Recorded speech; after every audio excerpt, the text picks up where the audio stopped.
लीला डावखर, राहणार राहुरी. सुरुवातीला मला तापांचा त्रास जरा लवकरच 8-10 वर्षापूर्वीच जाणवायला लागला होता. राहुरीतूनच एका प्रसिद्ध डॉक्टरकडे मी रूट कॅनॉल करून ब्रिज वगैरे बसवला.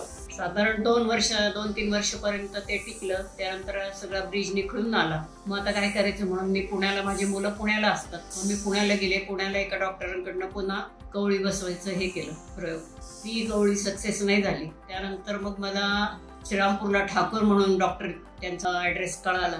मी राहुरीवरनं त्यांच्याकडे आले आणि त्यांनी मला असा सल्ला दिला की कवळी करण्यापेक्षा इम्प्लांट विथ कोर डेंचर करण्याचा सल्ला दिला. मग मी मुलांना विचारून, मुलं पण म्हटले करून घे. अशी मी राहुरीला एकटीच असते, एकटी जाऊन येऊन मी हे केला. सरांनी मला खूप सपोर्ट केला येण्या जाण्याला पण. आणि मग माझं तर सध्या ते पूर्ण झालंय आणि अतिशय व्यवस्थितरित्या मला बसले. अगदी दाणे वगैरे, फुटाणे वगैरे सगळे सुद्धा मला खाता यायला लागलेले आहेत. खरोखर सरांचे हे प्रणय ठाकूर आणि त्यांच्या मिसेस मीनाक्षी ठाकूर यांना मी हवे तेवढे धन्यवाद देते. कारण इतका चांगला सल्ला देणारे डॉक्टर हे माझ्या जीवनामध्ये पहिलेच आलेत. आणि अतिशय व्यवस्थितरित्या त्यांची वागणूक, हाताळणं, पेशंटशी बोलणं, हे हा एक वेगळाच गुण त्यांच्यात आहे. पैसा तर खूप जण कमावतात, पण पैशापेक्षा प्रेम देणं आणि प्रेमाने सगळं करून घेणं. एखादा गरीब असलं तर त्याला कमी ह्याच्यामध्ये सुद्धा सर करून देतात. मी हे अनुभवलंय. त्याच्यामुळं हे जे सर इम्प्लांट विथ डेंचर केलंय मी, याची मला अतिशय चांगला अनुभव आलेला आहे. सर्वांनी याचा फायदा घ्यावा, बस यापेक्षा मी जास्त काही सांगू शकत नाही.